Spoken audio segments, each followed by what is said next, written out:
ये Akshay Kumar. Hello hello and welcome to करण बनाए करोड़पति। आइए please. Really nice to meet you sir. Come on, good to see you too. Hot seat पे आपका स्वागत है। Thank you sir. ओके। हाँ, मैंने तो कभी सोचा ही नहीं था कि इस तरह आपके साथ बैठने का मौका मिलेगा। अरे नहीं नहीं नहीं। आप मेरे फेवरेट डायरेक्टर हैं sir. Thank you. Kabhi Alvida Naa Kehna, मैंने 2 बार देखी है। And I must compliment you on your good taste. तो मिस्टर खिलाड़ी, गेम शुरू करें? एब्सोल्युटली। फैंटास्टिक। तो पहला सवाल 1000 के लिए आपकी कंप्यूटर स्क्रीन पर। भारत के राष्ट्रपिता कौन है? Gandhi ji, Mahatma Gandhi ji. Sir you can lock it sir. No, of lock किया जाए। Of course I can lock it, पर मैं सवाल पूरा कर लूं। या भारत के राष्ट्रपिता कौन है ये तो हम सभी जानते हैं, पर साबरमती आश्रम में उनका जो रसोइया था उसका नाम क्या था? आपके 4 ऑप्शंस आपके कंप्यूटर स्क्रीन पर। ए हितेन भाई शाह, बी प्रवीण भाई पटेल, सी चुंग पा, या D none of the above, यानी इनमें से कोई नहीं।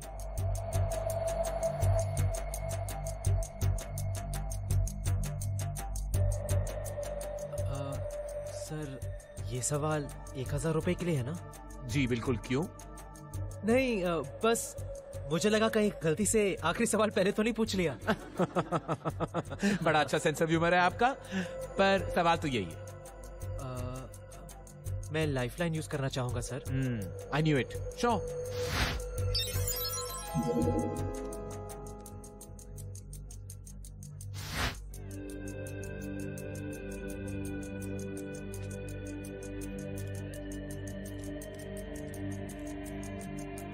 Excuse me Akshay ji, if you don't mind, पिछले 1 घंटे से आप पहले सवाल पे अटके हुए हैं। सारी लाइफलाइंस भी यूज कर लिया आपने। भगवान के लिए आप एक ऑप्शन लॉक कर लीजिए प्लीज प्लीज। ए हितेन भाई शाह या D none of the above, I beg of you. ठीक है, ए Hiten bhai Shah. Thank God. Computer ji जल्दी ए हितेन भाई शाह को इमीडिएटली लॉक कर दीजिए आप।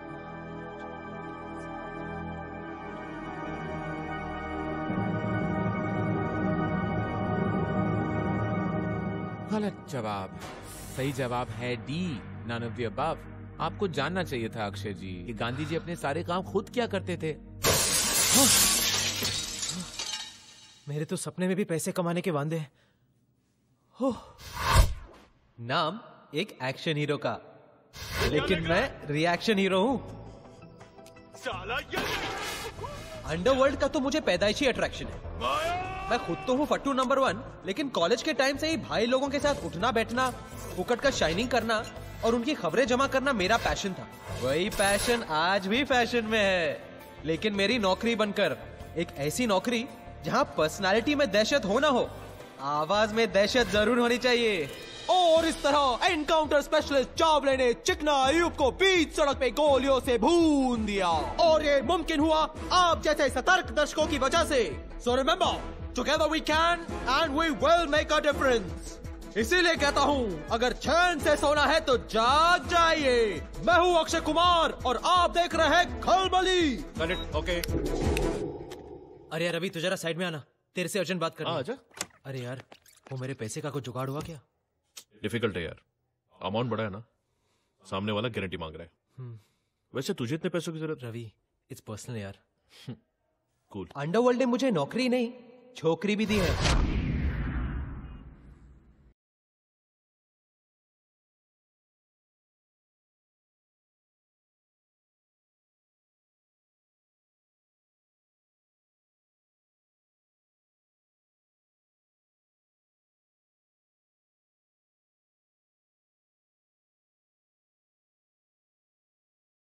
अगर चैन से सोना है तो जाग जाइए। हाय बेब्स। दुबई के सारे डिटेल्स मिल गए। दुबई के? हाँ, तुमने तो कहा था ना कि दुबई के गैंगस्टर्स के साथ भैया के रिलेशंस अच्छे नहीं है, तो इसलिए मैंने डिसाइड कर लिया है कि हम लोग भागकर दुबई जाएंगे। पैसों का कुछ अरेंजमेंट हुआ? डोंट वरी बेब्स, समझो हो ही गया है, सिर्फ हाथ में आना बाकी है। What are you saying? मतलब विदिन अ वीक हम लोग दुबई में होंगे? You don't know how long I've been waiting for this, Aki. Finally वो दिन आ गया। मैं अंडरवर्ल्ड से रियल वर्ल्ड में आ रही हूँ, and it's all because of you. I love you. So you see, this is my story. इस crime reporter को प्यार भी हुआ तो एक डॉन की बहन से, और इसीलिए आज मुझे पैसों की फटे तक जरूरत है। वैसे किसे नहीं होती, मेरे एक दोस्त को भी है। I called him the dude.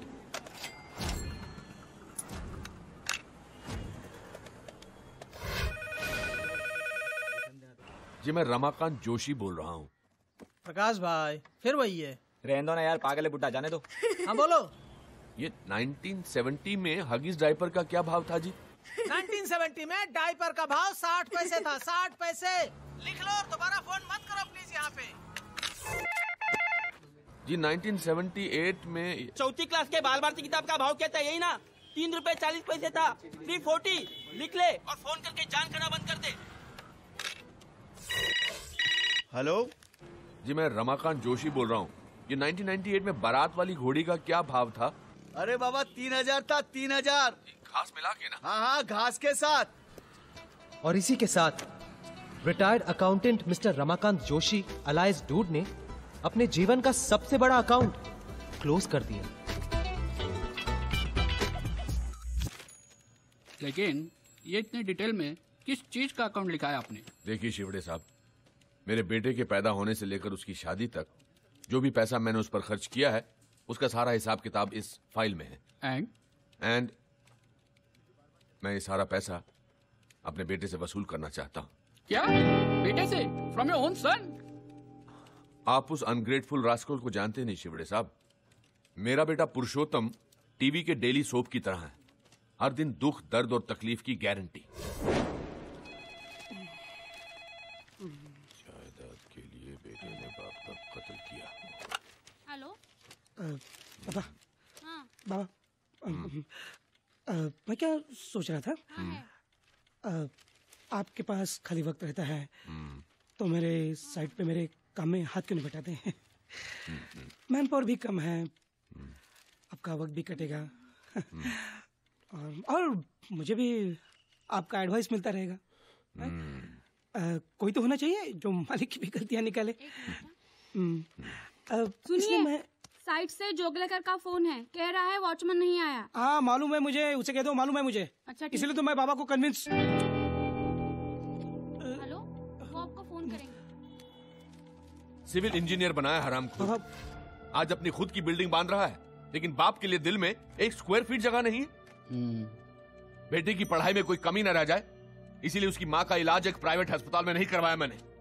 अब बेटा कमाने लगा तो बाप बोझ बन गया उसके लिए।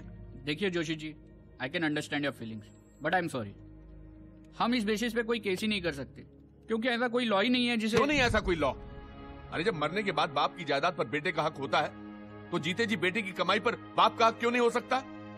35 साल अकाउंटेंट रहा हूं शिवड़े साहब, 35 साल।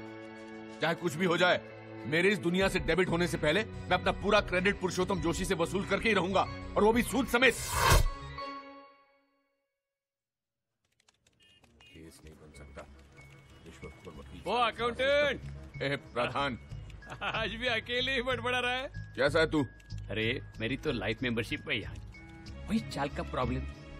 कभी फुर्सत में बैठेंगे तो डेवलपमेंट बताता है, और साथ में 2-3 पैक टकाटक चाय भी मारते हैं। क्यों? चाय सोमरस बंद कर दिया क्या? कुछ दिन के लिए। वैसे तो यहाँ मतलब पुरुषोत्तम का अकाउंट क्लियर हो गया लगता है। हाँ, लेकिन वकील कहता है कि केस नहीं बनेगा। अरे ये लॉयर्स 1 नंबर के लायस होते हैं, तू फिक्र मत कर यार, कुछ न कुछ हम करेंगे। अब डूड की प्रॉब्लम तो सिर्फ अपने बेटे से थी, लेकिन लंबोदर की जिंदगी से थी। ऐसा लगता जैसे 2-2 बच्चों को छोड़ने आती है। क्या बोला आपने? अरे रुको रुको, तमाशा मत करो, सब लोग देख रहे हैं हमारी तरफ। मम्मी, मैंने कहा था ना पापा को मत लेकर आओ। दो इधर। आयुष रुको, रुको, दूसरों पर गुस्सा करने से पहले जरा खुद की तरफ देखो। किसे ऐसी नहीं आएगी? आजकल तो आयुष को भी शर्म आती है आपकी। क्या? देखो आके किसी और को दिखाना।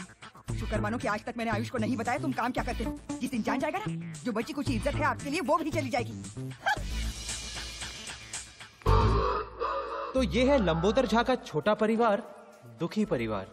भगवान ने हाइट देने में कंजूसी क्या की और लंबोदर का आसमान छूने का सपना सपना ही रह गया। कोई कुछ भी कहे बॉस, लेकिन साइज मैटर्स।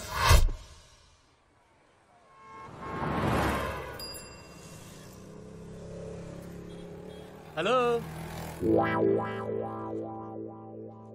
यू, सब ठीक है ना? कैसे हो भाई? क्या कहा तुमने? अरे नहीं, वो बस यूं ही आप रोज की तरह लाइन में खड़े होते हैं, इसलिए मैंने आपको हाई कह तो दिया। इतने सारे लोग लाइन में खड़े हैं, इनको क्यों नहीं स्माइल किया, क्यों नहीं हाई किया? नहीं बस अरे क्या कर रहे हैं? अपने कम कद के फ्रस्ट्रेशन ने लंबोदर को कुछ ज्यादा ही अग्रेसिव बना दिया, और स्पेशली लंबे लोगों को देखकर तो उसका दिमाग कुछ ज्यादा ही खराब हो जाता। लेकिन लंबोदर की लड़ाई सिर्फ ऊंचे कद वालों से ही नहीं थी, अपनी किस्मत से भी थी। देखिए मिस्टर झा जी, मैंने आपकी कुंडली देखी है। हाँ। बाकी तो सब ठीक है, लेकिन अगर आपको आपके जीवन में कुछ परिवर्तन लाना है जी तो आपको आपके सरनेम का अंत में अक्षर जोड़ना होगा। जी झा के बाद हाँ झा के बाद हाँ